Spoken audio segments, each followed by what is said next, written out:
Sometimes I think in order to illuminate something which is already in itself brilliant, it helps to have a secondary light. And so, in order to talk about the greatest poet of all time, we're going to start with a quote from the second greatest poet of all time. And so, here's a quote from William Shakespeare. "This above all, to thine own self be true." That is not exactly what this poem is about, but it is perhaps on that same sort of precipice, if you will, emotional precipice. Welcome to Strip Cover Lit, where literature lives. I am Adrian Ford, and we are here for a poetry discussion that comes to us from the mercurial mind of one Emily Dickinson. The poem in question today, "The First Day's Night Had Come," and it reads as such. "The first day's night had come, and grateful that a thing so terrible had been endured, I told my soul to sing.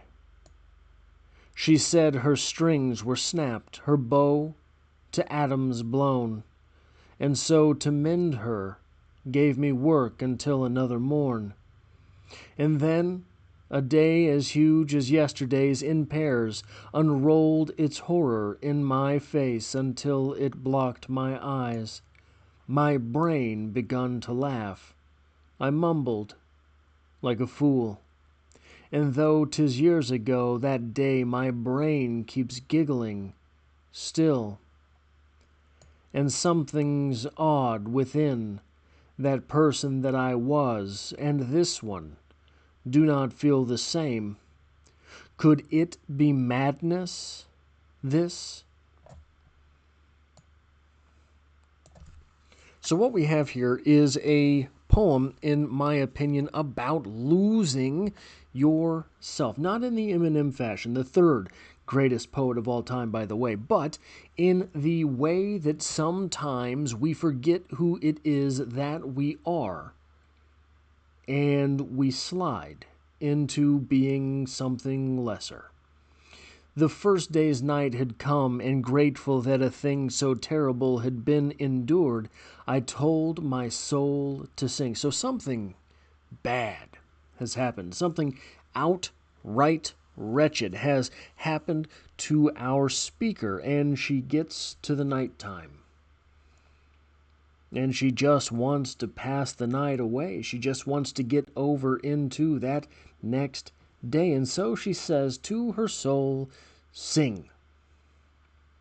She said her strings were snapped, her bow to atoms blown, and so to mend her gave me work until another morn. That thing that was so horrible, it happened, but it broke me, and my soul could not sing because the strings on her bow were snapped, were blown to smithereens. And so, after that thing had happened, whatever that thing is, you're the reader, you get to decide. I had to work on me for a whole night. I had to say, okay, well, this isn't going to happen. Let's take a step back and really try to fix whatever it is that is broken inside me. And then a day as huge as yesterday's in pairs unrolled its horror in my face until it blocked my eyes. This second thing has happened to our speaker. We don't know what. We don't know that it's external. My assumption is that it is not external. So the first thing could be a death, right? Losing a loved one happened, and it was everything you had to get through that day. And at night you just wanted to not feel it. So you tried to feel better. But that switch, that toggle, that switch would not toggle. You couldn't turn the lights on. It wasn't there. Whatever it was that used to make you feel like you was gone. was not present. Broken. So you get through the night. You think you're making progress. And then that next day, even worse. And then a day as huge as yesterday's in pairs, unrolled as horror in my face until it blocked my eyes. This is, in my opinion, a realization about the self. So, this bad thing happens. You get through, and you try to put up some defense mechanism. Let me feel good for a minute. Let me not think about this thing for a little while. And your soul says, nope, got to work on you. This isn't going to pass. In my opinion, this second day as huge as the other day in pairs is the realization that whatever it was you thought you were, whoever it was you thought you had built, whatever individual you had constructed in your mind's eye, wasn't real. That's the only thing that I think that could be twice as devastating as losing a loved one, would be to realize you don't even have you. One thing that I like to say is that in order to offer shelter, you have to build a fortress. And what if you've spent all of this time constructing that fortress only to realize you built it all out of cardboard? One rainy day comes along and everything is washed away. That, I think, is the only thing that could be twice as big as losing a loved one. Or whatever it is that is comparable to that top level there. My brain begun to laugh. I mumbled like a fool. And though 'tis years ago, that day, my brain keeps giggling still. You ever had someone, for example, do an impression of you? Someone does their best you impression. And there's something in it that makes you laugh. I think that's what we're seeing here. That turning the mirror onto oneself and realizing just what it is you're looking at. You're looking at a fumbling fool. And so you laugh. What else is there to do? What's left at that point? Some great disaster has happened and it's been followed up by something twice as bad.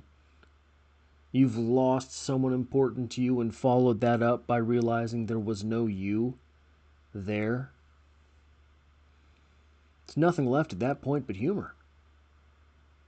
Oh yeah, that's what this is. Nothing. That's what this is. Meaninglessness.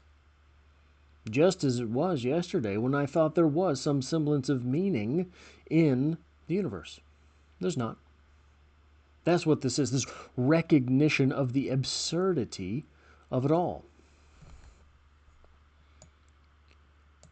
And something's odd within that person that I was, and this one do not feel the same. Could it be madness? This? Our speaker here is questioning whether or not what they are feeling is madness. I think that's a red herring.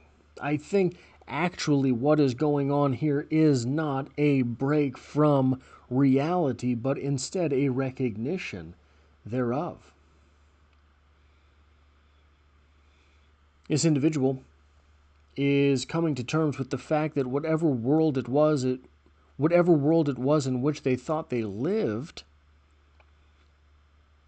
maybe not. And something's odd within that person that I was. That person that I was, this person that I am, not the same, very different.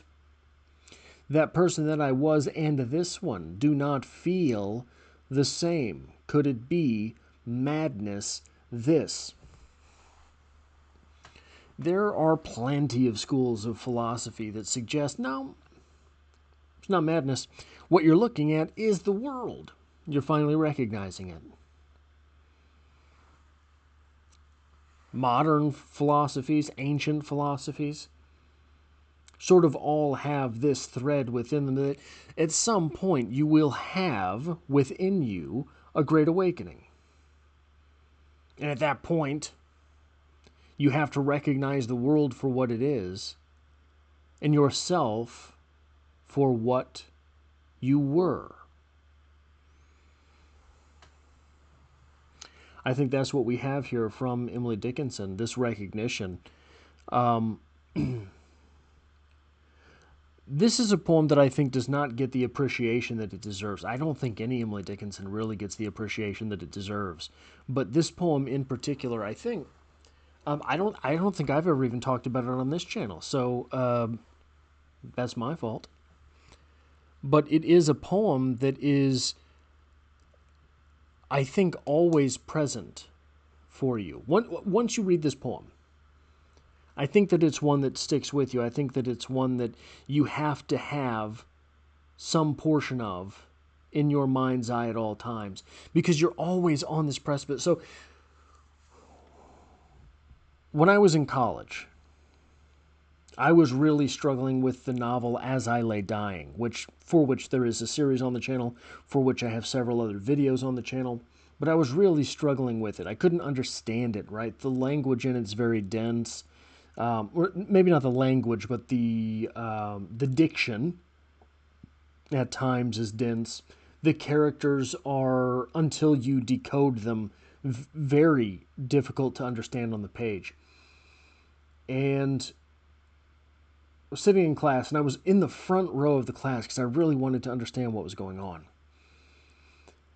And my professor at the time, who, by the way, loved William Faulkner, said something about the Bundren family. Now, if you haven't read the novel, the Bundren family is sort of meandering, sort of dawdling, sort of going, all of them going their own separate ways. They are conniving. They are sort of wretches. They are, I think most people would describe them as sort of the scum of the earth type, right? And she said something mocking them. And I remember that's when it clicked for me. That attitude is when it clicked for me. She was so dismissive of these people. And I said, but we're all one bad day away from being the Bundrens. And she sort of looked at me. She didn't understand what I was saying. Of course, it was not a very clear message what I was saying, but I had to think through it out loud. I remember saying something to the effect of, look, I don't have insurance. If I get in a car, if I get T-boned on the way to work after class, and I got to spend a month in the hospital, even if I get out, I'm never getting out. I'm done at that point. One bad day away from being this sort of wretch, scum of the earth type individual. And she laughed. And I don't think she was mocking me. I think she was really getting my point.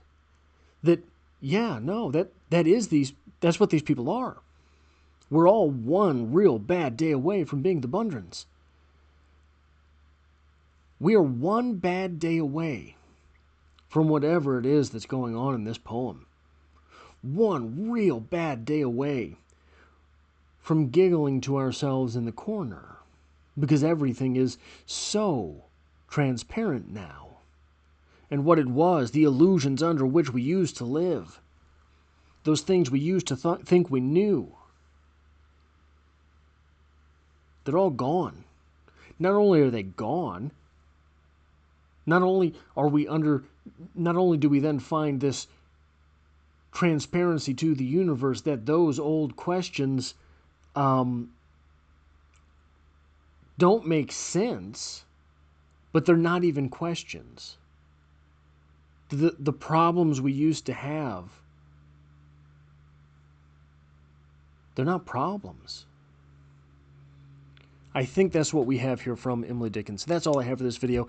If you like or appreciate what it is that I do here, hitting the like button really does help me out, as it tells YouTube to share this video with other literature lovers. If you find yourself here by chance but not design, literature is the only thing I talk about on this channel, dropping multiple videos every single week. And as always, I hope to have you back for the next one.